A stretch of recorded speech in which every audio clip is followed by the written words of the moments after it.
네, 안녕하세요. 안녕하세요. 네, 사실 오늘 제가 궁금한 게요. 기질적으로 스스로가 예민하다고 생각하는 사람들이 꽤 많이 있거든요. 예민한 사람들은 어떤 특징을 가지고 있을까요? 예민한 사람은 약간 다른 사람보다 외부 자극에 대해서 더 민감해요.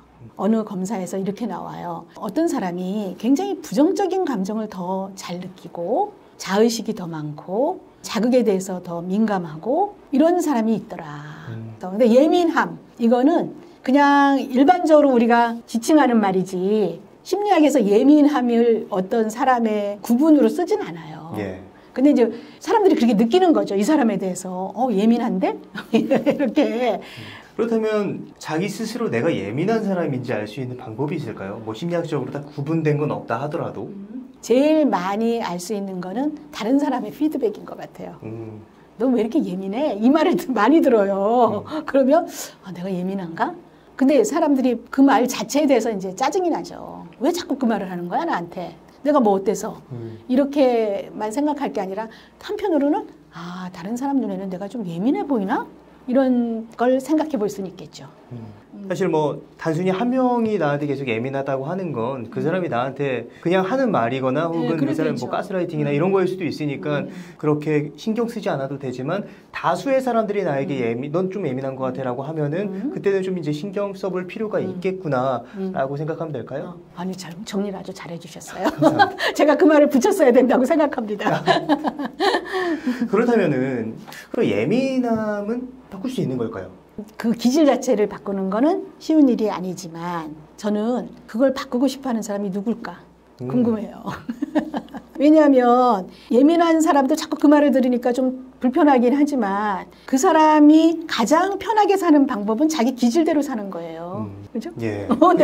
내가 느끼는 대로 느끼고 생각하는 대로 생각하고 그리고 나는 단지 어떤 자극이 왔을 때 이렇게 딱 좀 약간 싫은 반응을 했을 뿐인데 나보고 예민하대 이런 거잖아요. 근데 사실 저는 이 예민한데 굉장히 매력적인 사람도 많이 봐요. 예민한데 매력적이라고요? 예, 예민하면서 동시에 감수성 이런 거를 잘 살려서 창조적인 작업을 하는 사람도 많아요. 의외로 많은 예술가와 크리에이터와 음악가와 이런 사람들 중에 이 예민함이 빠지면 어떻게 그 많은 작업을 할 수 있을까? 그런 생각이 들고요. 꼭 그런 게 아니라 하더라도 우리가 왜 한동안 이런 것도 있지 않았어요? 츤데레.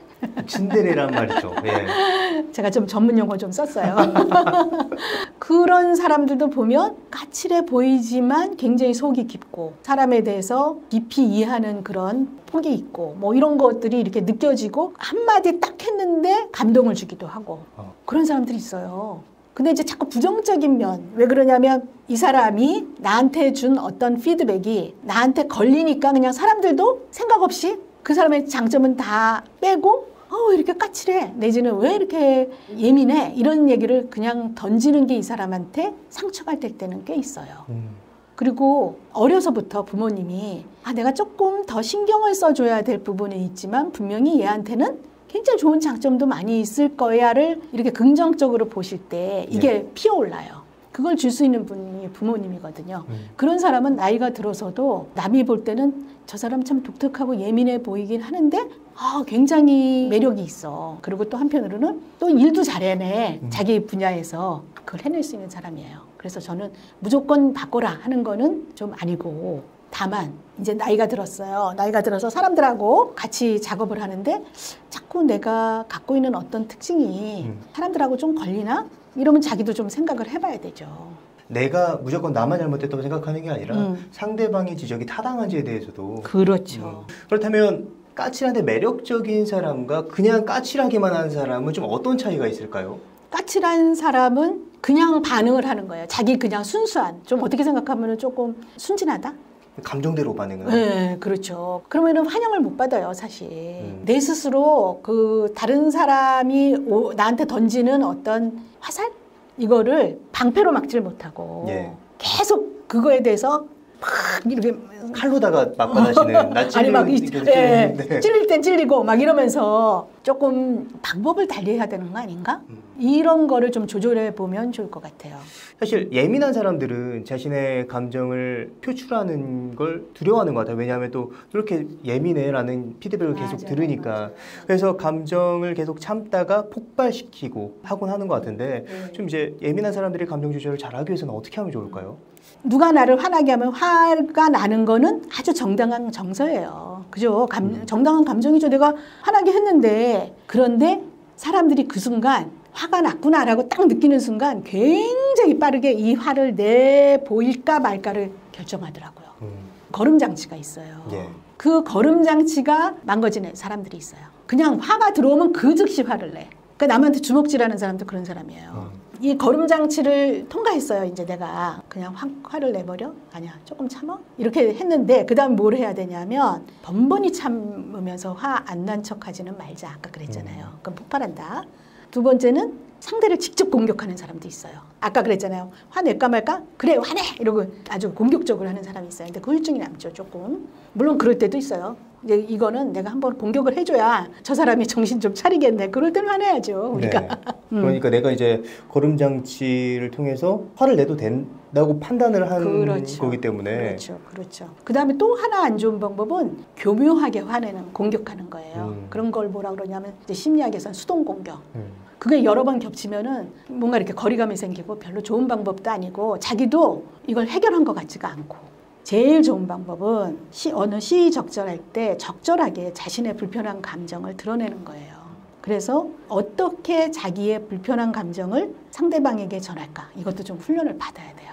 그 훈련 방법이 또 있어요. 근데 그거는 좀 이제 차후에 얘기하는 걸로 하고 일단 감정에 대해서 좀 이제 조절을 어떻게 하는지 그러니까 그 거름막이 망가진 사람들이 다시 거름막을 잘 설치하는 마음을 설치하는 그 작업을 거쳐야 될 것 같은데 그 방법이 혹시 있을까요? 뭐 여러 가지가 있겠죠. 우선 그런 거름망이 너한테는 없다라는 걸 아는 것도 중요해요. 그러니까 내가 여기서 한번 멈춰야 되겠구나. 그래서 멈춤을 가리키기도 해요, 사실은. 우리 마음챙김 많이 들어보셨죠? 네. 자, 마음챙김은 생각이나 개념을 배제하고 그냥 현재 순간 있는 경험을 그대로 느끼는 거예요. 그걸 해석도 할 필요 없고 이름을 붙일 필요도 없어요. 저 사람이 나한테 뭔가 던졌는데 아파. 이거면 돼요. 아프다. 근데 우리가 아프다를 느끼지 않고 뭐야 이렇게 나가거든요. 그러니까 아프다를 느끼면서 그 있는 그대로 그걸 수용하면서 알아차리면 이미 그 아픔과 나 사이에 이렇게 공백이 생겨요. 심리적인 공간이. 여유가 생긴다는 거죠. 이제 만약에 어떤 친구가 이건 너 뭐 이렇게 예민해? 이렇게 얘기하는데 내 가슴이 좀 쓰리다. 이렇게 됐어요. 그러면은 우선 내 고통에 대해서 아프다 이렇게 하면서 절대 과정하거나 회피하지 마라. 그 감정을. 그게 이제 마음챙김입니다. 그리고 그런 고통을 느끼는 나에게 우선 친절과 연민심을 주는 게 필요해요.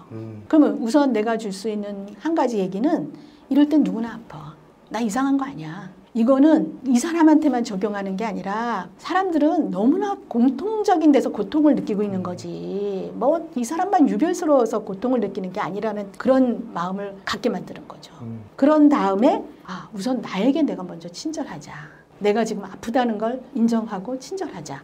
이럴 때 화가 나는 건 내가 까칠해서가 아니고 그냥 보편적으로 사람들이 이럴 수 있어라는 걸 인정하면서 내가 지금 아프구나. 그러니까 그래 나한테 친절하자. 이 한마디가 굉장히 자기한테 힘이 돼요.